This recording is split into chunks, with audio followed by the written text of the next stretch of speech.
Assalamualaikum warahmatullahi wabarakatuh.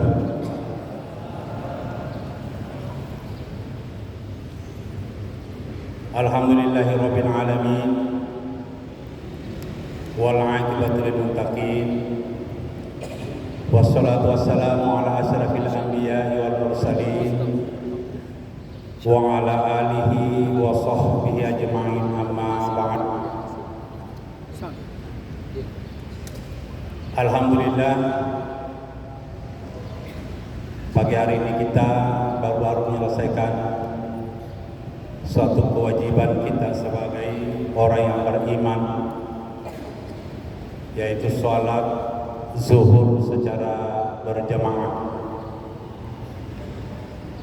Dan alhamdulillah pada siang hari ini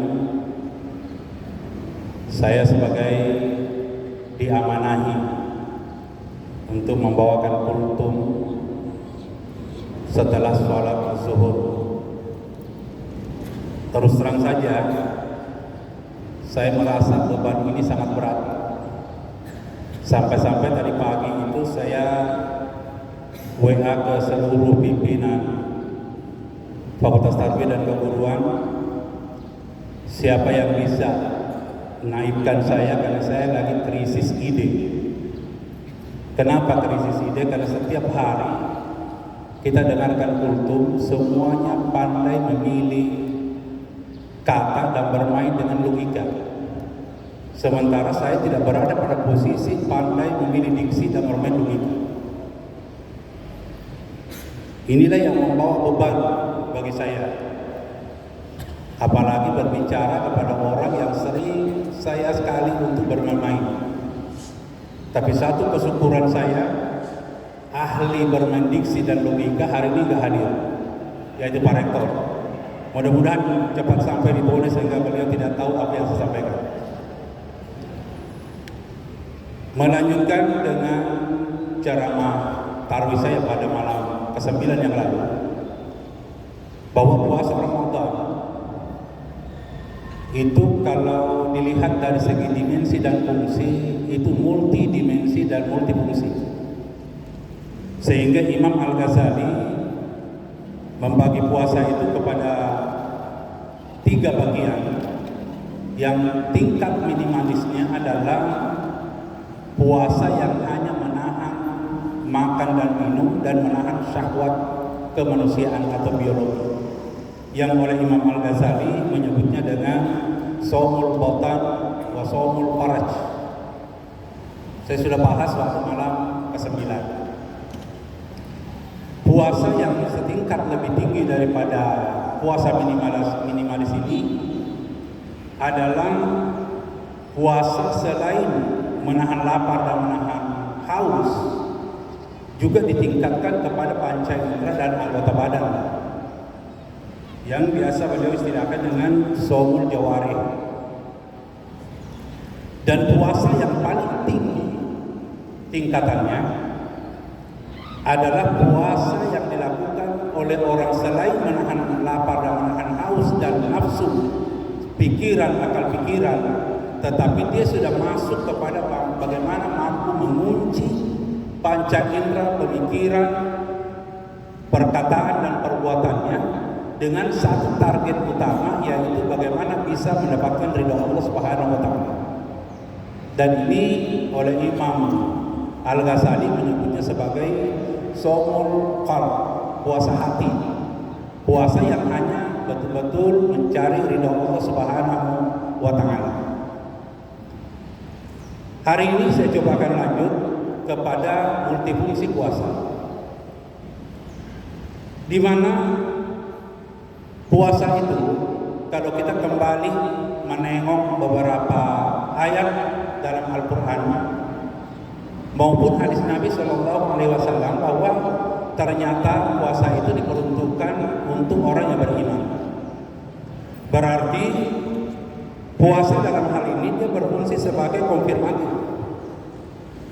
Jadi jangan pernah mengaku diri mukmin, mengaku diri beriman kalau Anda tidak berpuasa. Karena puasa hanya diperuntukkan untuk orang yang beriman.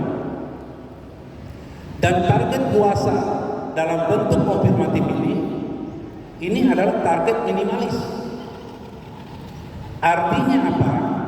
Sekalipun kita berhadapan bulan puasa sepanjang usia kita, tetapi kita hanya melakukan ibadah puasa dalam bentuk fungsi sebagai konfirmatif, maka kita tidak mendapatkan apa-apa dari ibadah puasa kita selain daripada haus dan kelaparan.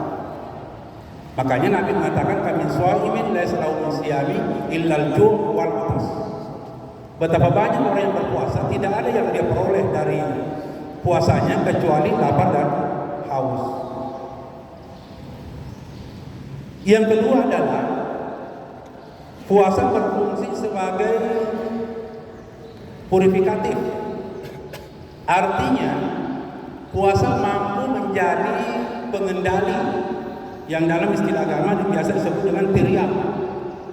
Dia bisa menjadi penawar daripada problem-problem terutama yang bersifat manusiawi. Itulah sebabnya Rasulullah SAW yang ditujukan kepada anak muda yang memiliki hasrat untuk menikah dan belum memiliki kemampuan untuk menikah, maka dianjurkan untuk berpuasa.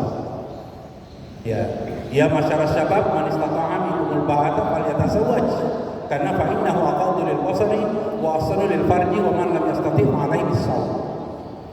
Ini karena puasa bisa menjadi tiryaq, bisa menjadi sekaligus obat bagi orang yang memiliki penyakit, terutama yang penyakit duniawi. Nah, apalagi penyakit di bulan Ramadan ini, jangan kita mengira bahwa kita berpuasa, kita ceramah, kita sudah lepas dari penyakit-penyakit yang sifatnya duniawi.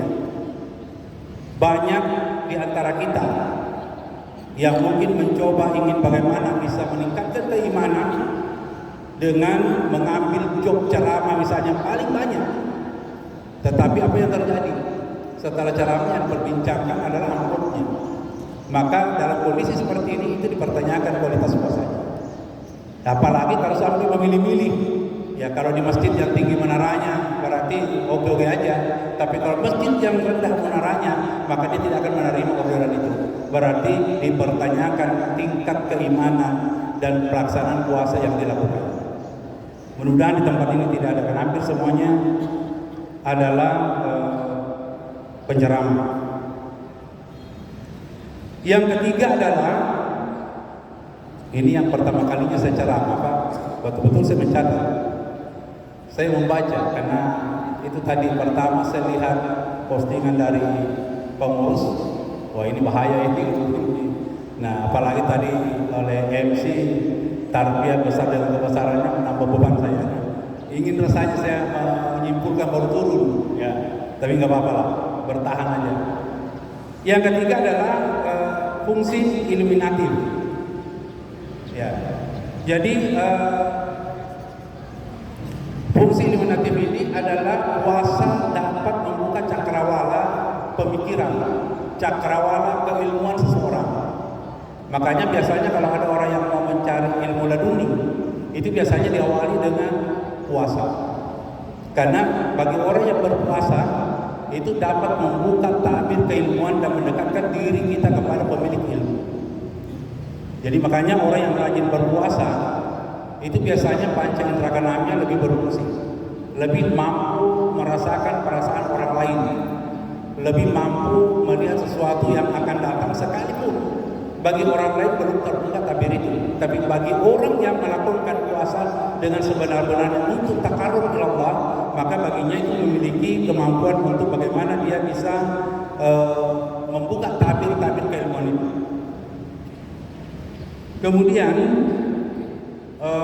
lanjut dengan puasa itu bersifat sebagai obat untuk bagaimana mengistirahatkan organ tubuh. Bayangkan Pak, bayangkan Bu, kalau setiap hari kita mengkonsumsi makanan dengan tidak menyelektif makanan itu, semuanya masuk dalam perut kita tanpa kita istirahatkan organ tubuh kita. Kira-kira apa yang terjadi? Mesin saja kalau bekerja terus-menerus tanpa ada istirahat, maka akan akan mengalami kehausan, apalagi kita sebagai manusia.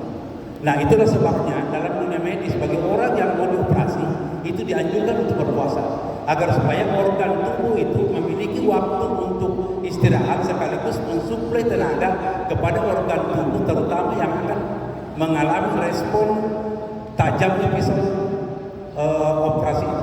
Nah, sehingga tubuh kita dianjurkan oleh dokter untuk kita berpuasa agar supaya ada persiapan mental tubuh kita untuk menerima itu.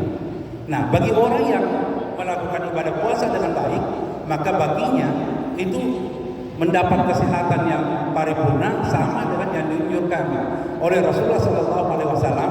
Sumu tasihhu, berpuasalah kamu karena puasa itu dapat menyehatkan kamu. Yang terakhir yang saya ingin sampaikan bahwa puasa itu adalah melatih kepemimpinan kita. Karena bagaimana mungkin kita bisa merasakan penderitaan orang yang kelaparan kalau kita tidak pernah merasakan kelaparan? Bagaimana bisa menjadi pemimpin yang dihormati oleh orang lain kalau kita tidak pernah merasakan bagaimana kita menjadi rakyat yang hakiki?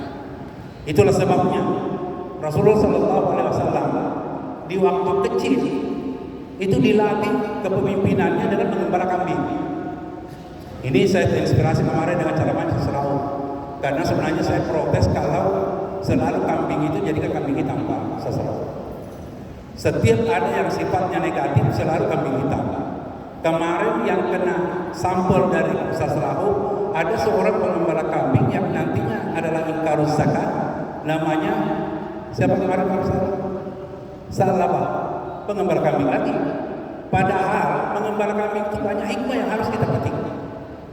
Ada dua orang bersaudara melakukan kecilnya itu dengan mengembala kambing dan mencoba mempelajari bahwa ternyata kenapa Rasulullah mengembala kambing, karena hewan yang paling susah diternak itu adalah kambing. Diservis ngembek, apalagi tidak diservis berontak itu. Nah, oleh sebab itu saya ingin menceritakan sedikit fakta, bukan bukan anekdot, tapi ini fakta. Dua bersaudara itu melakukan sebagai pengembala kambing waktu kecil dan banyak belajar tentang psikologi kambing. Kambing kalau ditarik talinya mau dibawa ke rumput yang subur, bagaimana respon kambing? Nerima atau tidak? Bukan kambing kalau tidak nolak. Coba kita adopsi. Kalau manusia disuruh keluarkan zakat, mau nggak? Bagi yang menolak itu berarti